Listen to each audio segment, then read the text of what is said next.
Magandang araw, may gagawin tayo. Ito TCL 55 inches. Ang problema nito ay no power, walang standby na ilaw. Pero pag sinaksak mo yung plug nya, nag-i-spark naman, pero wala siyang standby power. Buksan natin. Okay, so ito yung kanyang power supply. So itong unit na to, nagawa na rin to natin dati. Ang ginawa natin dito ay backlight. Nagpalit tayo lahat ng backlight, tapos kinonvert natin siya sa ibang backlight driver. Tapos ito naman yung kanyang mainboard.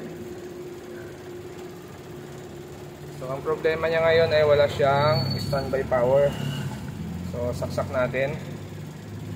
Tapos check natin kung mayroong supply tayong makuha dito sa primary natin.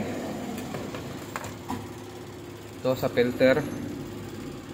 Check natin yung filter. So mayroon siyang 326 ano. So may supply dito. Tapos sunod natin yung sa secondary natin. Okay, body ground lang natin yung grounding natin. Ito. Ground lang natin yan. Tapos check natin itong diode dito.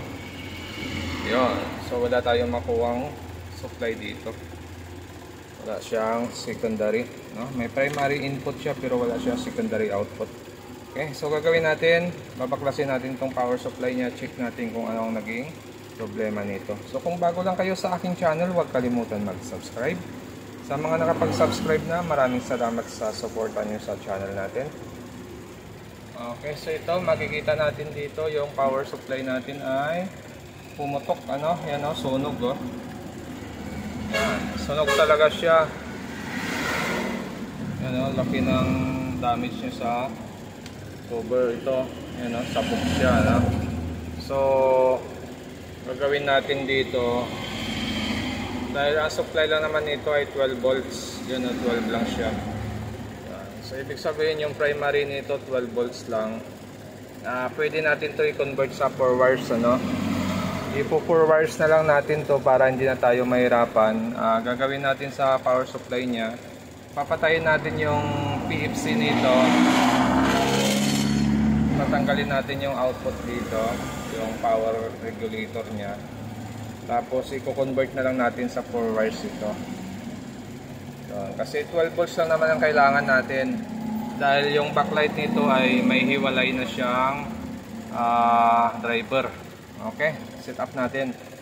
So sa pag-repair nito or pag-modify nito, ito muna tayo, tatanggalin lang natin yung output na yan, yung regulator na yan, tapos hang natin yung supply ng driver nun. Ito, hang natin to. Ang kailangan lang natin na circuit ito, saka yung ground, yun lang. Tapos pagdating naman dito sa PFC nya, papatayin din natin yan. Tatanggalin lang natin yung regulator niyan, tapos jumper lang natin yung diode na papasok sa ating kapasitor. So ito may diode din dito, no? 4. Tapos papasok yan dito sa PFC natin. Yan. Tapos yung tagos niyan papasok naman dito sa kapasitor. Okay. So mayroon pa isa dito.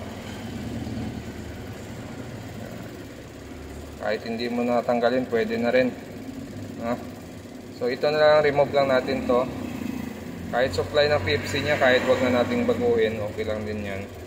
Basta ito matanggal natin, saka yung ito, isang load side dito, para wala na ibang load yung 4 wires natin, kundi ito lang, 12 volts lang. Okay? Okay, so ito na, na-assemble na natin yung 4 wires natin. Yung ginawa natin dito ay resistor type, ano? Naglagay tayo ng 1K saka 4.7K naka-series. Okay, so 5.7K ang nilagay natin. Tapos yung negative natin nakatap dito sa negative ng filter natin, kapasitor. Tapos yung positive natin nakatap yan dito sa gitna ng regulator natin. Okay, yun lang ang connection yan. Tapos tinanggal natin itong fusible na resistor para supply ng 6 pin. So hindi na kasi natin gagamitin yan, kaya ni-remove na natin.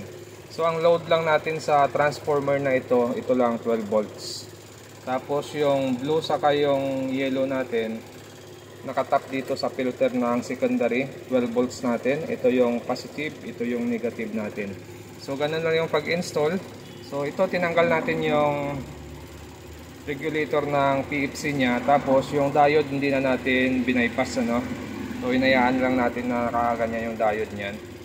Tapos okay na siya. Testing na lang natin kung okay na yung output natin, kung magkakaroon na tayo ng 12 dito. Tapos set up ulit natin. Okay, testing ko lang.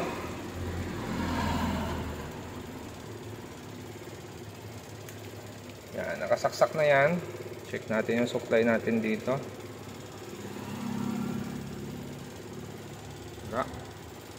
Ayun, meron na. Ayun, meron na siya 12.4. Okay, 12.4. So kabit na lang natin to, tapos tingnan natin kung magbubukas yung unit at kung buo pa yung ating panel, ano. So set up ko lang siya. Okay, so ito na, naka-set up na siya. So ganito na lang yung ating 4 wires. Yung heatsink natin ito pa rin. Tapos yan, nakaangat naman yan, hindi naman siya nakadikit dun sa metal, ano, nakaangat yan. Okay, so saksak natin, tingnan natin kung magkakaroon ng ilaw yon. Yun, meron na siyang ilaw. Yun, no? Okay, may ilaw na siya. Check natin yung supply natin ulit. Kung 12 volts pa rin siya. Dito lang sa mayroong paanong diode. Okay, 12.4 pa rin siya, no? So ito, nagkaroon ng problema yung power supply nito dahil sa ito. Yan yung salarin dyan. Itong ceramic na yan. Yan, yung kulay asul na kapasitor, yan yung salarin, kaya nasira yung power supply nito. Pumutok kasi yan. Ngayon nakatanggal na yan, hindi na natin yan kinabit, oh.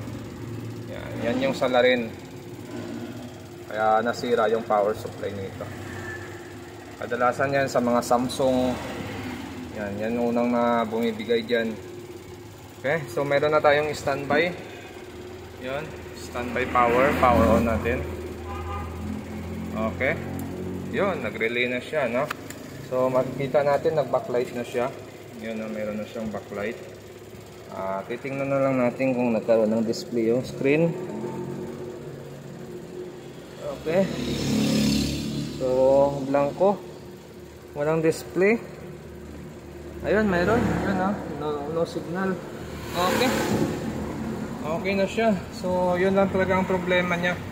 So kinonvert na lang natin sa 4 wires para madali yung gawaan natin. Saka ang liit lang naman ng load nito, 12 volts lang ang kailangan nating buhayin. Kasi nga yung para sa ilaw niya ay naka-convert na rin siya. Okay, so sasarado ko lang to, tapos magpa-final test tayo. Okay, so ito na, pa-final test lang natin tong TCL natin. Power on lang. Yan, lumabas na si TCL. Antayin na lang natin.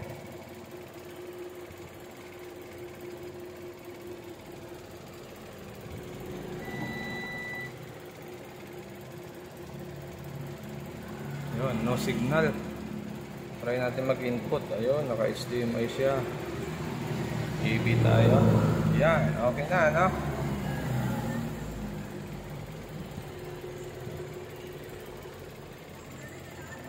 Okay. So, ayos na yung unit natin.